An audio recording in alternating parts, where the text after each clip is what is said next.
بسم اللہ الرحمن الرحیم نحمدہ ونصلی ونسلم علی رسولہ الکریم۔ ناظرین اکرام، J T R media house کے پروگرام آپ کے مسائل کا حل کے ساتھ میں ہوں آپ کا میزبان آصف الرحمن سنان۔ ناظرین،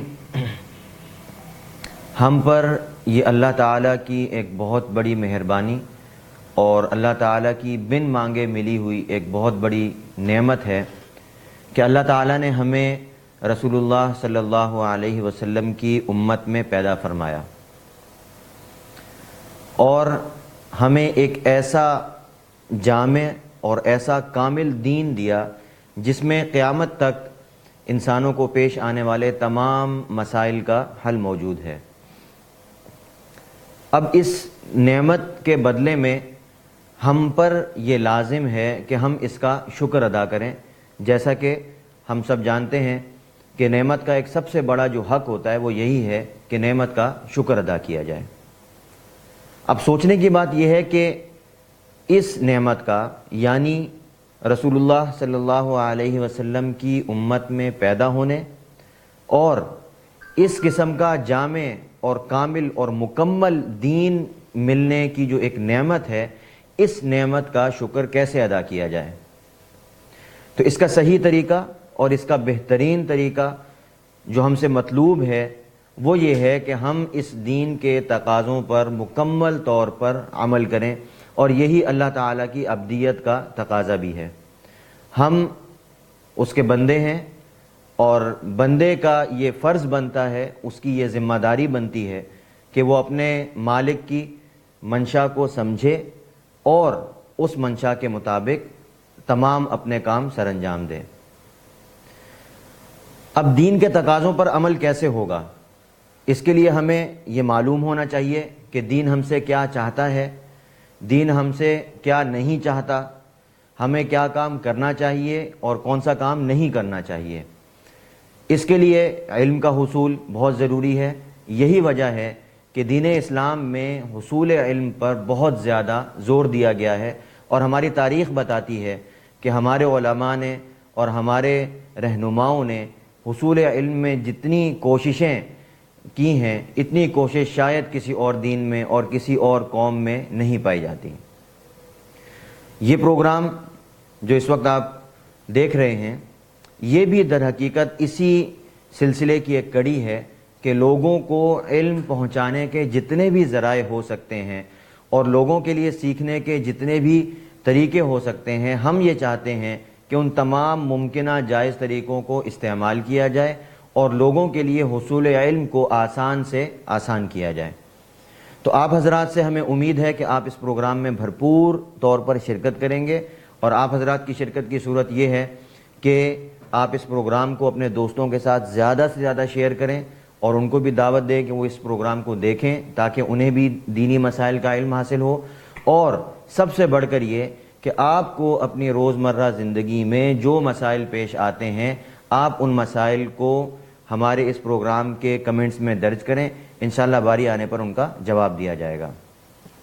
اب ہم اپنے آج کے پروگرام کا آغاز کرتے ہیں۔ ہمارے آج کے معزز مہمان جناب مفتی عابد شاہ صاحب، آپ جامعۃ الرشید کے دارالافتاء کے سینئر مفتی حضرات میں شمار ہوتے ہیں۔ اسی کے ساتھ ساتھ آپ حلال حرام کی جو ہماری ایک فیلڈ ہے، آج کل کی زندگی میں یہ صرف غذاؤں سے متعلق نہیں رہ گیا، ہمارے کھانے پینے کے مسائل میں، ہمارے بیرونی استعمال کی جو چیزیں ہوتی ہیں، کاسمیٹکس وغیرہ کی چیزیں ہو گئیں، ہمارا لباس، ہمارے پہننے کی چیزیں، نیز ہر قسم کی چیز میں ہمیں اس چیز کی ایک فکر ہونی چاہیے کہ آیا اس کا استعمال ٹھیک ہے یا نہیں، اور اس کے اجزائے ترکیبی یا اس کو بنانے میں جو چیزیں استعمال کی گئی ہیں اس کی ہمیں شریعت اجازت دیتی ہے یا نہیں۔ اس میدان میں بھی حضرت کو ایک ید طولہ حاصل ہے اور بہت تجربہ ہے۔ تو ہم اپنے سوالات کا آغاز کرتے ہیں۔ پہلا سوال مقبوضہ کشمیر سے جناب جاوید اقبال صاحب نے کیا ہے۔ وہ کہتے ہیں کہ اگر کوئی اپنے روپے بینک میں فکس ڈپازٹ کروا دیتا ہے اور اس میں جو انٹرسٹ ملتا ہے وہ غریبوں میں تقسیم کر دیتا ہے، تو کیا اس کے لیے ایسا کرنا جائز ہے؟ جی، سودی اکاؤنٹ میں رقم رکھوا کر اس کے نفع سے غریبوں کی مدد کرنا یہ جائز نہیں ہے، اور اس کی مثال بالکل ایسی ہے جیسے ایک آدمی وہ کہتا ہے کہ میں چوری کروں گا یا ڈاکہ ڈالوں گا، اور جو مجھے نفع ہوگا اس طریقے سے تو وہ میں غریبوں میں بانٹوں گا. تو جیسے یہ جائز نہیں ہے، بالکل اسی طرح سے یہ جائز نہیں ہے. سود جو ہے وہ قطعی طور پر حرام ہے، اور اس پر قرآن و سنت میں سخت وعیدیں آئی ہیں. تو سودی اکاؤنٹ کھلوانا اور اس میں رقم رکھنا یہ ایک بہت بڑا گناہ کبیرہ ہے اور ناجائز ہے. تو اس مقصد کے لیے بھی یہ اکاؤنٹ کھلوانا جائز نہیں ہے. البتہ اگر کسی کا غلطی سے مثلا اکاؤنٹ کھل گیا ہو اور اس میں اس کی رقم آ گئی ہو اور اس رقم پر پھر پرافٹ آ گیا ہو اتفاقی طور پر، تو اس کا پھر شرعی حکم یہی ہے کہ اس رقم کو وہ غریبوں پر بغیر نیت ثواب کے صدقہ کرے. تو یعنی یہ کوئی ثواب کا کام نہیں ہے کہ آپ کہیں کہ میں جو سرمایہ داریت ہے اس کا پیسہ لے کر غریبوں میں تقسیم کروں گا، اس طریقے سے حاصل کرنا یہ اس کے لیے جی ٹھیک بالکل نہیں. یہ طریقہ بھی جائز ہونا چاہیے، اور سودی طریقہ جائز طریقہ نہیں. سود کے معاملات میں ناظرین کرام ہماری شریعت میں بہت سخت وعیدیں آئی ہیں، اور یہ سود ہماری معیشت کے لیے، ہماری اکانومی کے لیے ایک ناسور کی حیثیت رکھتا ہے. اسی وجہ سے شریعت نے اس پر بہت سختی کے ساتھ قدغن لگائی ہے. تو ہمیں اس سے بہت دور رہنا چاہیے، اور اس کے بارے میں تمام صورتوں کا علم بھی ہونا چاہیے کہ کہاں کہاں کوئی سودی صورت پیش آ سکتی ہے، کون سے معاملات سودی ہیں، کون سے معاملات سودی نہیں ہیں. جی دوسرا سوال انہوں نے کیا ہے کہ اگر ڈرائیور کے ساتھ ماہانہ تنخواہ نہ طے کی جائے بلکہ یہ طے کیا گیا ہو کہ اگر کوئی پھیرا لگ گیا تو اس میں سے ڈرائیور کو بھی کچھ دیا جائے گا، تو کیا اس طرح کا معاہدہ کرنا درست ہے؟ جی ان کا یہ سوال واضح نہیں ہے. میں تھوڑا سا تفصیل سے ذکر کرنا چاہتا ہوں کہ جو اجارے کا ہم عقد کرتے ہیں کسی کے ساتھ، تو اس کی دو صورتیں ہوتی ہیں. ایک تو عقد کی صورت یہ ہوتی ہے کہ کوئی ٹائم بیسڈ کنٹریکٹ کر لیا جائے، جس میں آپ وقت کے مختلف یونٹس کی بنیاد پر مزدوری اور اجرت ادا کر رہے ہوتے ہیں. مثلا ایک دن کی اجرت جس کو ہم دیہاڑی کہتے ہیں، ایک مہینے کی اجرت جس کو سیلری یا تنخواہ کہتے ہیں، یا سالانہ بنیادوں پر بھی ہو سکتا ہے. تو بہرحال اس میں جو اجرت ہوتی ہے وہ ٹائم یونٹس پر تقسیم ہوتی ہے. اور دوسرا طریقہ اجارے کا یہ بھی جائز ہے شرعاً کہ کام کی بنیاد پر کسی کے ساتھ کنٹریکٹ کیا جائے، جس کو آج کل کی اصطلاح میں جاب اورینٹڈ کنٹریکٹ کہتے ہیں. تو جاب اورینٹڈ کنٹریکٹ میں جو اجرت اور مزدوری ہوتی ہے وہ ورک یونٹس پر تقسیم ہوتی ہے، کہ معلوم کام پر آپ ایک معلوم اور طے شدہ اجرت طے کر رہے ہوتے ہیں. مثال کے طور پر اگر ہم درزی کے سے کپڑے سلواتے ہیں تو ہم کہتے ہیں کہ ایک جوڑے کے آپ کو اتنے روپے ہم دیں گے. تو وہ ایک معلوم کام ہے، اس معلوم کام کی ہم ایک معلوم اجرت اس کو دے رہے ہوتے ہیں. تو انہوں نے جو سوال کیا ہے کہ فی پھیرا ہم آپ کو ڈرائیور کو ایک کچھ اجرت دیں گے، تو کچھ اجرت کا لفظ انہوں نے لکھا ہے، تو یہ واضح نہیں ہے کہ کچھ اجرت سے مراد ان کی کوئی طے شدہ اجرت ہے یا یہ کہ کچھ اجرت ہی اسی طرح طے ہوتا ہے کہ کچھ اجرت دیں گے. تو اگر اسی طرح طے ہوتا ہے کہ کچھ اجرت دیں گے تو یہ تو غلط طریقہ ہے، اس لیے کہ مزدوری بالکل طے شدہ اور معلوم ہونی چاہیے. اور اگر طے شدہ اور معلوم مزدوری طے کی جاتی ہے، ان کی مراد یہ ہے، تو یہ صورت پھر جائز ہے. لیکن اس کی شرط یہ ہے کہ پھیرا بھی ایک مجہول چیز ہے نا، کہ پھیرا کتنا ہو، کتنے وقت کا ہو یا کتنے کلومیٹر کا ہو. تو اس طرح سے کچھ وضاحت کے ساتھ معلوم یہ کام طے کریں کہ اتنی وقت کا، مثلا 1 گھنٹے کے ایک سواری کا، یا یہ کہ 100 کلومیٹر کے ایک پھیرے کا ہم آپ کو اتنی اجرت دیں گے. تو اس طرح اگر معاملات یہ کرتے ہیں تو یہ اجارے کی یہ دوسری قسم ہے، اور اس طرح سے یہ معاملہ جائز ہو. تو ان صاحب نے جنہوں نے یہ سوال کیا ہے ان سے گزارش ہے کہ یہ اپنا سوال ذرا تفصیل سے بتائیں. تفصیل سے مراد یہ ہے کہ وہ اس ایگریمنٹ کا جو ان کا معاہدہ ہوتا ہے تحریری یا زبانی، بلکہ بہتر تو یہ ہے کہ تحریری ہی ہونا چاہیے، تو اس میں کیا شرائط طے ہوتی ہیں، کیسے آپ اجرت طے کرتے ہیں ڈرائیور کی، اور کیا طریقہ کار ہوتا ہے، اس کو تفصیل سے اگر آپ لکھ کر بھیجیں گے تو اس کے بارے میں صحیح طرح سے رہنمائی ہو سکے گی کہ آیا وہ آپ کا کانٹریکٹ ٹھیک ہے یا نہیں، اور اگر اس میں کوئی خرابی ہے تو اس کو درست کرنے کا طریقہ بھی بتایا جا سکے گا. جی اگلا سوال ابو ظہبی سے محمد ارشاد صاحب نے کیا ہے. یہ کہتے ہیں کہ میں نے مجبوراً کمپنی کی شرط کی وجہ سے بینک سے گاڑی لی ہے اور ماہانہ قسط ادا کرتا ہوں، تو کیا میرا یہ عمل درست ہے؟ جی انہوں نے بھی اپنے سوال میں یہ وضاحت نہیں کی ہے کہ یہ سودی بینک ہے یا غیر سودی بینک ہے، کس قسم کے بینک سے انہوں نے قسطوں پر گاڑی لی ہے. تو اگر یہ مظاہر جیسے لگ رہا ہے کہ سودی بینک ہو تو سودی بینک سے قسطوں پر گاڑی لینا وہ جائز نہیں ہے. وہ صرف ایک قرض کا معاملہ ہوتا ہے جس کو قسطوں پر بے کا نام دے دیا جاتا ہے. تو وہ اگر غیر سودی بینک ہے تو پھر تو جائز نہیں ہے. البتہ اگر غیر سودی بینک ہے تو اس کا نام لکھ کے کہ کون سا بینک ہے اور اس کی نگرانی کون لوگ کر رہے ہیں، یہ اگر وضاحت کے ساتھ دوبارہ سوال کر لیں کہ فلاں بینک سے میں نے اور معاملہ اس طرح سے کیا ہے تو اس کا پھر واضح جواب دیا جا سکے. جی بہت بہت شکریہ. کراچی سے محمد بلال صاحب کا سوال ہے. وہ کہتے ہیں کہ بجلی کا کنڈا لگانا یہ جائز ہے یا نہیں؟ کراچی میں بہت عام ہے. جی بجلی کا کنڈا ایک تو لیگل کنڈا ہوتا ہے کہ کسی علاقے میں ابھی تک میٹر منظور نہیں ہوئے ہیں اور محکمے کی طرف سے کنڈا لگانے کی اجازت ہے تو وہ لیگل کنڈا تو جائز ہے، جس کی ایک طے شدہ لم سم بل بھی لوگ ادا کرتے ہیں. لیکن جہاں تک غیر قانونی کنڈوں کے مسئلے کا تعلق ہے تو غیر قانونی کنڈا جو ہے یہ بالکل شرعی لحاظ سے چوری ہے، بجلی کی چوری ہے. اور چوری کسی بھی چیز کی ہو، بجلی کی ہو یا کسی اور چیز کی ہو، شرعاً وہ ناجائز ہے، گناہ ہے.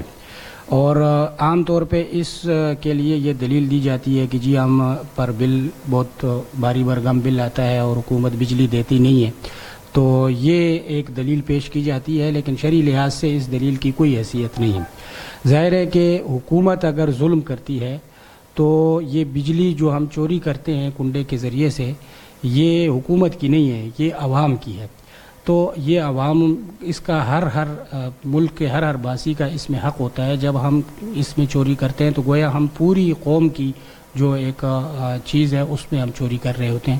تو اگر حکومت ظلم کر رہی ہے تو اس کے خلاف احتجاج کا جائز طریقہ جو ہے وہ اختیار کیا جا سکتا ہے. کبھی اگر بل میں یونٹس سے زیادہ بل آ جاتا ہے تو اس کا ایک قانونی طریقہ ہے، آپ جائیں یونٹ ان کو دکھائیں اور کہیں کہ میرا بل زیادہ آ گیا، آپ کم کروا دیں. تو اس قسم کے جائز طریقے احتجاج کے لیے یا اپنے سے ظلم کو دفع کرنے کے لیے اختیار کرنا تو جائز ہے. البتہ اس دلیل کی بنیاد پر چوری کر لینا یا چوری کا طریقہ اختیار کر لینا اس کی شرعاً بالکل گنجائش نہیں ہے. یہ ایک کبیرہ گناہ ہے اور اس گناہ کی اس لحاظ سے وہ زیادہ ہے کہ اس کو معاف کروانا بعد میں بہت مشکل ہے. بہت بہت شکریہ. ثوابی سے نور اللہ صاحب کا سوال ہے. یہ کہتے ہیں کہ مسجد کی قالین پر بچے نے پیشاب کر دیا. اب یہ قالین جو ہے وہ فکس کر کے بچھائی ہوئی، مطلب بالکل چپکا دی گئی ہے مسجد میں. اس کو اٹھانا اور اٹھا کر دھونا یہ اب جو ہے وہ ناممکن اگر نہ بھی کہیں تو بہت مشکل ضرور ہے اور اس میں تکلیف بھی بہت زیادہ ہے. تو اس کو پاک کرنے کا کیا طریقہ ہوگا؟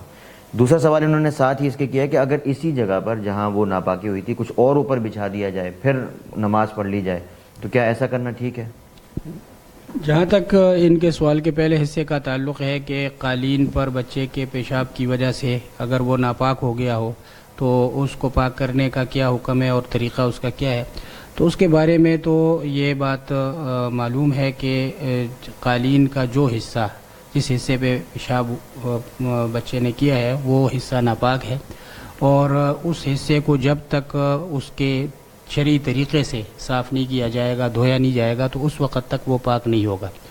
البتہ اس کے اوپر اگر کوئی کپڑا، وہ اگر پیشاب خشک ہو گیا ہے اور اس کے اوپر کوئی کپڑا وغیرہ یا جائے نماز وغیرہ بچھا کے نماز پڑھی جاتی ہے تو یہ نماز جائز ہو جائے گی اس طریقے سے. باقی اس کا شرعی طریقہ کیا ہے پاک کرنے کا قالین کو، تو اس کا شرعی طریقہ یہی ہے کہ جو چیزیں ایسی ہیں کہ جن کو نچوڑا نہیں جا سکتا ہے تو ان پر وقفے سے 3 مرتبہ اس طرح سے پانی ڈالنا ضروری ہوتا ہے کہ ہر دفعہ پانی ڈالنے کے بعد قطرے ٹپکنا بند ہو جائیں. تو اب اگر یہ کسی کونے میں ہے تو اسی جگہ سے یہ ان کو نیچے سے اس کو اکھیڑنا ہوگا اور اس جگہ پہ پانی ڈال لیں اور نیچے سے پانی جب قطر ٹپکنا بند ہو جائے تو دوبارہ پانی ڈال دیں، پھر اس طرح سے 3 مرتبہ کر لیں. اور اگر وہ درمیان میں ہے تو پھر اس کو پاک کرنے کا اس کے علاوہ کوئی راستہ نہیں ہے کہ اس ساری قالین کو جو ہے وہ اس کو اکھیڑا جائے اور پھر اس پر پانی ڈالا جائے. تو چاہے قالین زمین کے ساتھ چپکا ہوا ہو یا کھلا ہو، اس پر پیشاب کرنے سے وہ ناپاک ہو جائے گا اور اس کی پاک کرنے کا طریقہ یہی ہوگا کہ اس پر 3 مرتبہ ایسا پانی ڈالا جائے کہ ہر مرتبہ پانی ڈالنے کے بعد قطرے ٹپکنا بند ہو جائے. اچھا مفتی صاحب، اس میں آج کل ایک طریقہ آتا ہے کہ جس طرح ویکیوم کلینر ہوتا ہے اسی طرح کی مشینیں ہوتی ہیں جو کمرے کے اندر ہی بچھائے اس قالین کو باقاعدہ دھوتی ہیں، اس میں باقاعدہ ڈٹرجنٹ وغیرہ، سرف وغیرہ اس طرح کی چیزیں باقاعدہ استعمال ہوتی ہیں، اور پھر وہ اس کو خشک بھی کرتی ہیں. تو کیا اس طریقے سے ہو سکتا ہے کہ اگر وہاں پہ اس کو باقاعدہ گیلا کر دیا جائے اور پھر اس سے پانی جو ہے وہ جی اس طرح کا طریقہ میرے تو نہیں تھا. اگر ایسا طریقہ ہے کہ اس پر پانی ڈال دیا جائے اور ہاتھ وغیرہ کسی بھی چیز کے ساتھ اس کو مل دیا جائے اور اس کے بعد اس پانی کو سک کر لیا جائے اس سے کسی آلے کے ذریعے سے، تو یہ بھی ایک پاک کرنے کی ایک صورت ہے. 3 مرتبہ ایسا عمل کر 3 مرتبہ اس طرح عمل، جی اس طرح سے بھی پاک ہو جائے. بہت بہت شکریہ. ہنگو سے جعفر اقبال صاحب کا سوال ہے. یہ کہتے ہیں کہ کیا حالت جنابت میں کپڑے دھونا جائز ہے؟ جی حالت جنابت میں صرف جو نماز ہے وہ نہیں پڑھ سکتے ہیں، قرآن پاک کو ہاتھ نہیں لگا سکتے ہیں، اس قسم کے چند کام ہیں جو نہیں کر سکتے ہیں. باقی جو ہمارے روزمرہ کے کام ہیں وہ نجاست جو حالت جنابت میں ہوتی ہے وہ حکمی نوعیت کی ہوتی ہے اور اس میں کسی کے ہاتھ وغیرہ میں کوئی ناپاکی نہیں ہوتی. تو حدیث شریف میں آتا ہے کہ جنبی کے ساتھ مصافہ کیا جا سکتا ہے، تو اس کے ساتھ مصافہ کرنے سے کسی کے ہاتھ ناپاک نہیں ہوں گے. اسی طرح اگر وہ کسی چیز کو ہاتھ لگاتا ہے تو وہ چیز ناپاک نہیں ہوتی، تو کپڑے بھی وہ دھو سکتی ہے اور گھر کے اور کام بھی کر سکتی ہے. بہت بہت شکریہ. سجاد علی صاحب کا سوال ہے. وہ کہتے ہیں کہ وضو کے بغیر قرآن پاک کو دیکھ کر پڑھنا، مثلا موبائل وغیرہ میں، اس کا کیا حکم ہے؟ اسی طرح قرآن پاک کو چومنے کا کیا حکم ہے؟ کیا قرآن پاک کو چوما جا سکتا ہے؟ جی ان کے سوال کے پہلے حصے کا جواب تو یہ ہے کہ موبائل وغیرہ پر بغیر وضو کے قرآن پاک پڑھنا وہ جائز ہے، اور اگر زبانی کوئی آدمی پڑھتا ہے بغیر وضو کے قرآن پاک کے کو ہاتھ لگائے بغیر تو اس کی بھی اجازت ہے. بے وضو ہونے کی حالت میں قرآن پاک کی تلاوت کی جا سکتی ہے.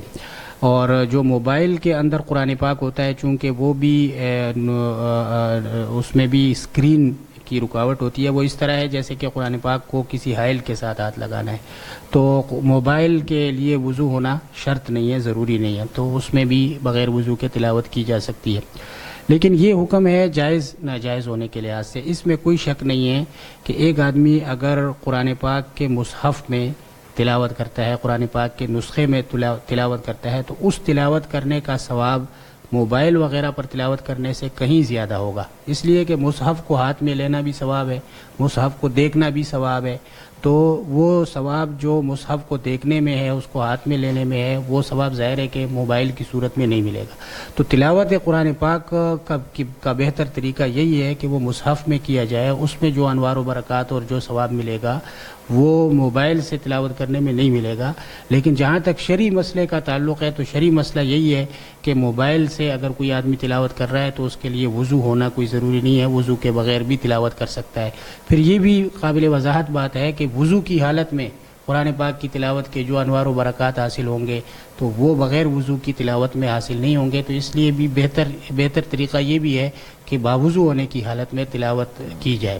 باقی جہاں تک ان کے سوال کا دوسرے حصے کا تعلق ہے کہ قرآن پاک کو چومنا یا بوسہ دینا جائز ہے یا نہیں، تو سوال کے سیاق سے بظاہر یہ سمجھ میں آ رہا ہے کہ بے وضو ہونے کی حالت میں، تو بے وضو ہونے کی حالت میں جس طرح قرآن پاک کو چھونا جائز نہیں ہے تو اس کو چومنا یا اس کا بوسہ لینا بھی جائز نہیں ہے.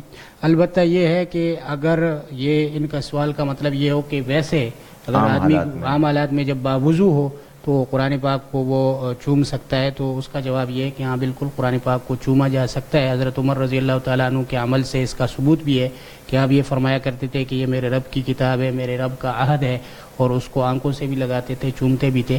تو سلف سے یہ ثابت ہے اور اس میں کوئی حرج نہیں. بہت بہت شکریہ. اس میں قرآن پاک کے تلاوت کے بارے میں ایک بات یہ بھی ہے کہ اگر مسلسل آپ نے باقاعدہ جیسے تلاوت کرنی ہوتی ہے، 1-2 رکوع کی تلاوت کرنی ہے یا ایک پارے کی، تو یہ موبائل کی اسکرین پر یا کمپیوٹر کی اسکرین پر تو ویسے بھی شاید صحت کے حوالے سے اگر دیکھا جائے، نظر کے حوالے سے بھی تو کوئی اچھی چیز نہیں ہے. یہ تو ریفرنس اگر آپ کو چاہیے ہو جی تو آپ نکال لیں وہاں سے آیت، بالکل، یا کوئی ضرورت ہو، مثلا آپ کبھی سفر پہ ہیں، اچانک آپ کے پاس مصحف نہیں ہے، آپ قرآن پاک موبائل سے دیکھ کے کر رہے ہیں تو بوقت ضرورت استعمال کر سکتے ہیں، سہولت ہے. لیکن یہ ہے کہ اس کو عادت نہیں بنانا چاہیے. بہت بہت شکریہ. ہدایت اللہ صاحب کا سوال ہے. یہ کہتے ہیں کہ فجر اور ظہر سے پہلے کی جو سنتیں ہوتی ہیں، ان سنتوں اور فرضوں کے درمیان کوئی اور نماز پڑھنا، مثلا کوئی نفل یا قضا یا سجدہ تلاوت، ان کا کیا حکم ہے؟ جی سنن مؤکدہ اور فرض نمازوں کے درمیان میں سجدہ تلاوت تو کیا جا سکتا ہے، اس میں تو کوئی حرج نہیں ہے، کوئی کراہت نہیں ہے، لیکن جہاں تک فرض یا کوئی قضا نماز یا کوئی نفل کوئی اور نماز پڑھنے کا تعلق ہے تو سنن مؤکدہ چونکہ یہ نماز کے ساتھ ان کا تعلق ہے، فرض نماز کے ساتھ، تو اس لیے فقہا نے ان کے درمیان کسی اور نماز کے پڑھنے کو مکروہ لکھا ہے۔ مکروہ کا مطلب یہ ہے کہ یہ خلاف اولا ہے، تو اگر کوئی آدمی اس وقت میں کوئی اور قضا نماز یا نفل نماز پڑھ لے تو یہ ناجائز نہیں ہے، جائز ہے، لیکن ایسا کرنا بہتر نہیں ہے۔ بہتر یہ ہے کہ فرض نماز پڑھنے کے بعد اور سنتیں پڑھنے کے بعد دوسری نماز پڑھی جائے۔ اور جو فجر کی نماز ہے اس میں تھوڑی سی اور بھی تفصیل آ جائے گی کہ اس میں فجر کی نماز میں تو ویسے بھی نوافل جی وہ تو آگے سوال آ بھی رہا ہے آج ہی کی مجلس میں ہے۔ جی بہت بہت شکریہ۔ اچھا، مکروہ اوقات کے بارے میں انہوں نے، یہ نجیب خان صاحب ہیں، انہوں نے پوچھا کہ مکروہ اوقات کے بارے میں آپ رہنمائی فرما دیں کہ نمازوں کے لیے جو اوقات مکروہ شمار ہوتے ہیں یہ کون کون سے ہیں؟ جی مکروہ اوقات دو قسم کے ہیں، ایک تو وہ اوقات ہیں کہ جن میں مطلقاً کسی بھی طرح کی نماز پڑھنا مکروہ ہے۔ یہ تین اوقات ہیں: طلوع، غروب اور عین دوپہر کا وقت جس میں سورج بالکل سر کے اوپر ہوتا ہے۔ تو سورج طلوع ہونے کے وقت یا غروب ہونے کے وقت یا بالکل جب درمیان میں ہوتا ہے عین دوپہر کے وقت میں تو کسی قسم کا سجدہ کرنا وہ ممنوع ہے، یا فرض نماز ہو، نفل نماز ہو یا کوئی اور سجدہ ہو، ان تین اوقات میں وہ جائز نہیں۔ اور باقی تین اوقات ایسے ہیں کہ جن میں نوافل پڑھنا تو مکروہ ہے لیکن فرض نماز، قضا نماز وغیرہ پڑھی جا سکتی ہے۔ وہ تین اوقات کون کون سے ہیں؟ پہلا وقت جو ہے وہ صبح صادق طلوع ہونے کے بعد نماز فجر تک، کہ اس وقت میں حدیث شریف میں آتا ہے کہ آپ صلی اللہ علیہ وسلم نے رکعتین خفیفتین، یعنی فجر کی دو سنتوں کے علاوہ آپ نے کوئی نماز نہیں پڑھی ہے، تو اس وجہ سے اس وقت میں کوئی اور نفل پڑھنا فجر کی سنتوں کے علاوہ یہ مکروہ ہے۔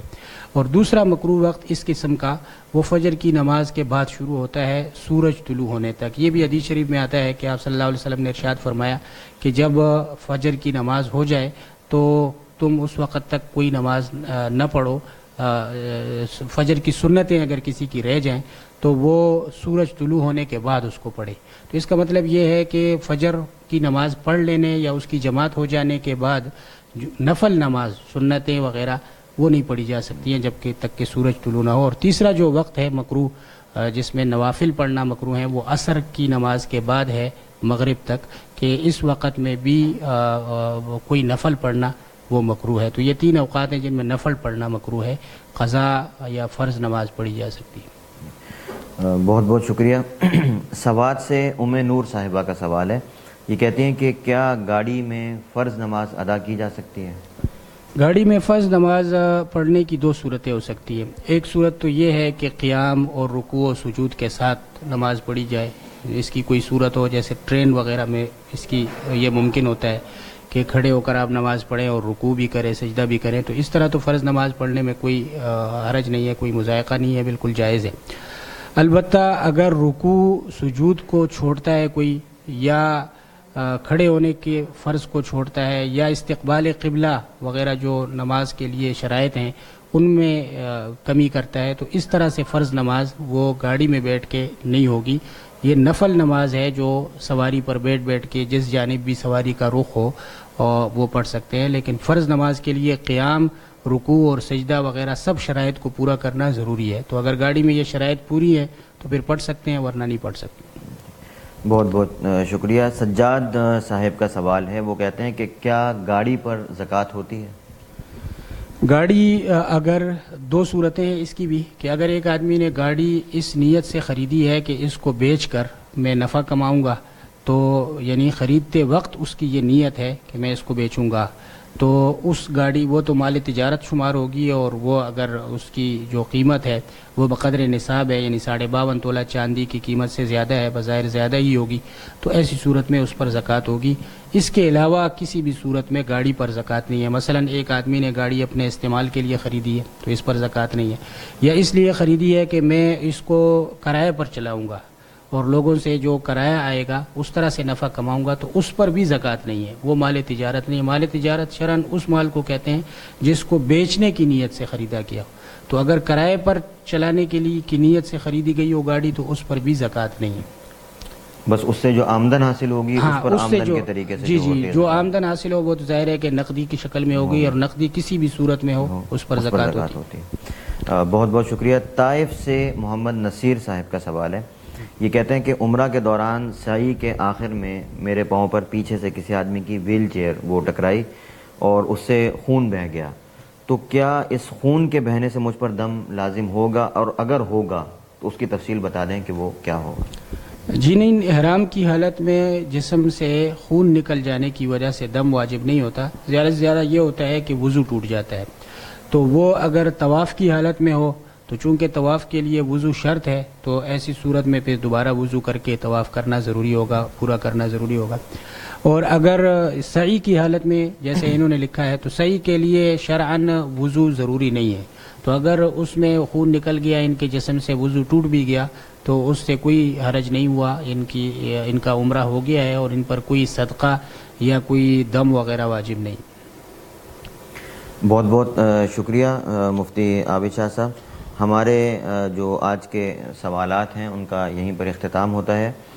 ناظرین اکرام سے ہمیں امید ہے کہ وہ اس پروگرام سے بھرپور انداز میں مستفید ہو رہے ہوں گے، اور آپ حضرات سے ہماری یہ گزارش ہے کہ آپ کو جو بھی روزمرہ زندگی میں مسائل پیش آئیں، آپ کو اپنے دفتر میں، اپنے عام میل جول میں، آپ کی جو سوشل زندگی ہے اس میں، یا تجارتی زندگی میں، کسی بھی حوالے سے زندگی کے کسی بھی موڑ پر پیش آنے والے مسائل جو آپ کے ذہن میں ہوں اور ان کا جواب نہ ہو آپ کے پاس، تو وہ مسائل آپ پر ان کا جاننا اور پھر اس کے مطابق اپنی زندگی کو ڈھالنا، یہ ہمارا ایک مذہبی فریضہ ہے، اور اس فریضے کی ادائیگی اسی صورت میں ممکن ہو سکتی ہے کہ ہم ان مسائل کا علم حاصل کریں، ان کے بارے میں جانیں کہ ہمیں کیا کرنا ہے، کیسے کرنا ہے اور کیوں کرنا ہے۔ تو ان تمام سوالات کے جوابات آپ اس پروگرام میں بھی حاصل کر سکتے ہیں۔ ہمیں امید ہے آپ بھرپور انداز میں اپنے سوالات کمنٹس میں دیں گے تاکہ تمام سوالات کا جواب آپ کو دیا جا سکے اور آپ ہمارے اس پروگرام سے بھرپور انداز میں مستفید ہو سکیں۔ ہم انشاءاللہ کل دوبارہ آپ سے ملاقات ہوگی، تب تک کے لیے اجازت۔ السلام علیکم ورحمۃ اللہ وبرکاتہ۔